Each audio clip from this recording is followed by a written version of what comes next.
Hey everyone, welcome back to my channel, and welcome to day 18 of Bookmas. Today I'm just gonna go over my stats for 2024 as of today. So today is December 10th. So December is obviously not complete, so I only have the books that I've finished so far this month to go off of, but this shouldn't be too long of a video. I'm just gonna kind of go over like how many books I read total. I may go out by month. I'm not gonna go super specific, but, and then like the genres I've read, how many of each of those I've read. So should be pretty quick, but I just kind of wanted to go over some of the things and talk about how I like to track pages as well as books, just because it doesn't always correlate. Like the number of books I read doesn't necessarily mean I read more pages. I could have read just as many pages with 6 less books or whatever.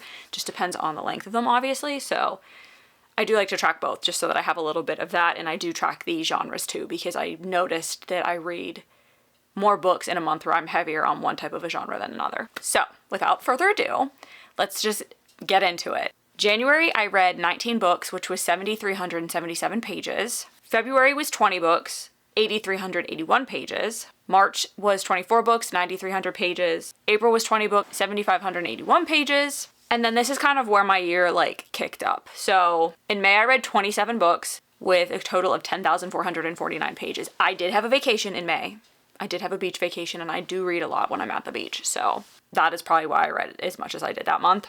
June, I read 24 books, 8,430 pages, and in July, I managed to read 31 books in 31 days. That was not intentional. I had like a 24-hour readathon, and I will let you know that out of those 31 books, 19 of them were romance novels, and I have said a few times on my channel, I can usually read a romance novel within a day. If it's like a 350-page romance book, I can get through pretty fast. Fantasies take me a little longer. Horror, thrillers, they take me a little bit longer. Thrillers can depend. It depends on who's writing it. I'm not going to read a 300-page Stephen King book in the same amount of time I'm going to read a 300-page romance book. That's just not how my brain works. But romance books I can usually get through pretty quickly just because they're easy to digest and they're usually not too complex that you're trying to figure out what you're reading. So that is why I think that month I was able to do that. August, I read 27 books, which was 10,812 pages. September, I had a little bit of a slump, which I still read 19 books, and I know that's a lot for people, but that was when I really hit a slump, and I did go to Disney for a week, so I did not read pretty much that entire week. I think I read one book, and that was when I read this book right here, and I think that I didn't like that book as much as I may have because I tried to read it when I was like really tired and there was a lot going on. But I read 19 books, which was 8,334 pages. October, I read 23 books. That was 9,966 pages.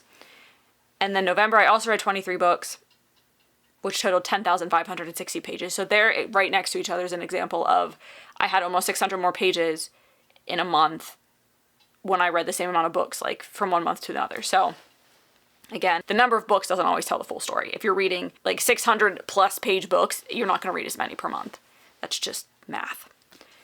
And then so far in December, I've read 9 books, which has totaled 3,940 pages. Overall, my average rating for the year so far is 3.9, which I think is pretty good. It's just around a 4.0. I had a few duds this year, but I've had, I think, some pretty good books. I've had 12 5-star reads, and I can actually go through those pretty quick in a minute, but I've totaled 266 books so far this year, way exceeding what I'd expected to. You can see, like, at the part of the year that, like, a lot of projects started going on at work and like my stress level went up because I've said before, I read based on how stressed I am. I will read more if I'm stressed just because then I'm not thinking about the things that I'm stressed about. When I'm like, not happy, but like when things are going a little bit easier and I'm not like as worked up, I tend to like do other things more than just read because I can do things where my mind can, you know, travel a little bit more and I'm not stressing out about stuff. But anyway, the genre I read the most books of this year was romance, and that was, so far, 98 books. Coming in pretty close second was fantasy, and that was 86 books. 46 thrillers, 15 lit fic / other. So that was like contemporary fiction, literary fiction. I think I read like a gothic fiction book, historical fiction, dystopian. I kind of put those all together because I didn't read that many of each individual one, so I didn't feel like I needed to put those together. And then I did read mystery, mainly YA mystery, 7 of those. Nonfiction, I have read 7 books so far. I'm actually reading one right now. I didn't count it in this, so that'll be 8. And then horror books, I read 6. So that is the breakdown of the genres that I read this year. I was surprised, but not surprised that romance was my highest just because I do find that I get through those faster, so sometimes that's what I'm reaching for when I just want something that's going to take my mind off of things. I don't have to focus too much on those. Those are nice reads to like escape with. Fantasy is the same way, but I did read some like pretty hefty fantasy books this year too, and I think that's why maybe I stepped aside from reading more fantasy. I read, obviously, like Iron Flame. I read House of Flame and Shadow. I read the entire Shadowhunters universe this year, which was 21 books, and those are not short books. They are quick reads, but they're not short books. They're very long. Most of them are 400, 500, and I think some of them were like, some of the like bigger ones. I want to say that my favorite series, The Dark Artifices, they were all like 700 pages. So, not short books. I read all of Leigh Bardugo's books this year, so those would have all been fantasy. So I did read a lot of fantasy, but I also really got into like, I was in my romance era in the summer. That's all I wanted to read was romance. This month will also be a heavy romance month because that's just how the cookie crumbled actually with the books I wanted to finish by the end of the year. But I'm okay with that because it is a busy time of the year. Obviously I have a lot going on, that it's nice that I can just pick up a romance read and, you know, not worry about it taking too much brain power. So the total number of pages, I didn't say that, was 107,456 so far. I don't think it'll be too much more because like I said, this is a heavy romance month, so my book count's gonna go up, but the page count probably won't go up drastically just because the books are all romance books, so they're like 300, 350 pages, if that. My 5-star reads this year. January I had one, and that was Iron Flame. February I had one, and that was House of Flame and Shadow. I know that like a lot of people didn't give those 5 stars, but I love those worlds so much that like, if I enjoyed the book, that's what it's going to be because I think about those characters all the time. I think about those worlds all the time. That's what gives a 5-star read to me. 4.5, 5-star read, I'd say. Is if I'm constantly thinking about the characters, if I want to pick up the book. Like, I had no problem getting through House of Flame and Shadow. I read that book in 2 days. It was a Saturday and a Sunday. Flew through it. Loved it. So, Iron Flame took me a little bit longer. It was the first book I read this year, so it was in the middle of a work week. So it took me, I think, 4 or 5 days to get through that because it was dense. But I'm very excited for Onyx Storm. March, I did not have any 5-star reads. April, I had one, and that was Heartless Hunter, which is probably one of my favorite books that I read this year.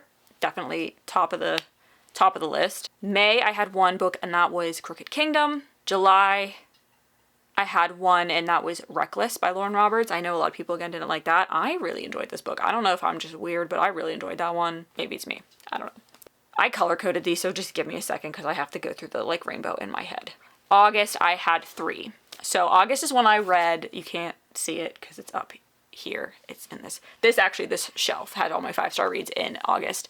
And that was The Right Move and Play Along by Liz Tom Ford, which is book 2 and 4 in the Windy City series. I read that whole series that month. I had previously listened to the audiobooks for Mile High and The Right Move, and I loved them so much that I wanted to buy the books and read them. So when I knew Play Along was coming out, I just bought all 4 and I binged that entire series that month.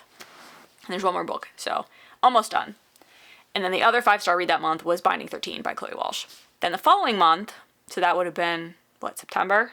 Yes, September, I had Keeping 13 was the other 5-star read I had. October, I had one 5-star read, and that was Queen of Air and Darkness, which is the 3rd book in the Dark Artifices. And then November, I had 2, and that was Magnolia Parks Into the Dark. And Redeeming 6 by Chloe Walsh, so the 4th book. So the only one that was not a 5-star read so far in the Boys of Tommen series was number 3. And that's just because I think it was just too repetitive. The storylines overlapped a little bit too much, and I kind of knew everything that was going to be going on in that. Other than we did get, like, Joey and Aoife's, like, origin. Other than that, the storyline, we got a little bit different point of views, obviously, because we're following them, not following Johnny and Shannon, but it was just too much overlap, I think. But Redeeming 6... also up there with Heartless Hunter for my favorite book of the year, and probably one of my favorite romance books of all time. Even though it is heartbreaking and not a true romance, I would think, that I just love those characters. I think about them all the time.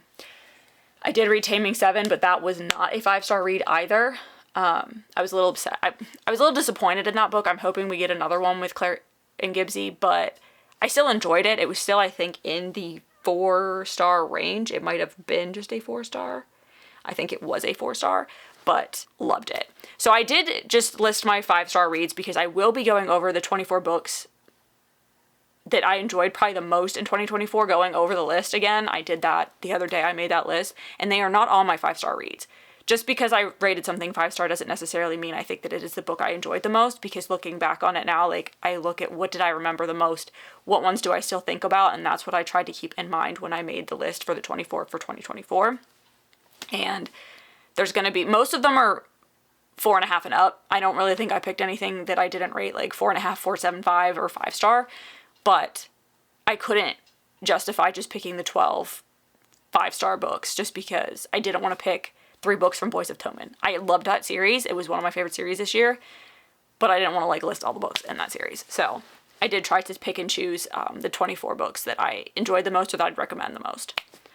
So that will be coming out in a few days. I don't remember exactly when, but I think that's all we're going to discuss today. Like I said, pretty quick video. I just kind of wanted to quickly go over my stats. I do those monthly when I do my wrap-ups, but I thought it'd be nice to kind of just put them all together and look at them, not only for myself, which I do have a spread in my reading journal that does that, but it doesn't show my overall genre tracker, like how many of each genre I read, which I'm very excited to track more of, because I really think it's interesting that I did read more romance books than fantasy, and I do consider myself more of a fantasy reader and maybe even a thriller reader than romance, but like I said, I just get through those books faster, and I've read a lot of romance series this year, which I think is what helped get that number up. So that's all I have for today. Thank you so much. If you've made it this far, let me know in the comments if you liked kind of seeing the stats. I'm a number person, so I do like going over my statistics on what I've read, and I think it does show trends based on like what was going on in my life. I think it's interesting to track that. Let me know in the comments if you do that. Do you track the number of books you read, the number of pages, the genres, all of that, or is it just my analytical brain that likes to do that? I don't really care either way. I like seeing them, so let me know. And I thank you so much for watching if you've made it this far, and I hope to see you all tomorrow for Bookmas Day 19.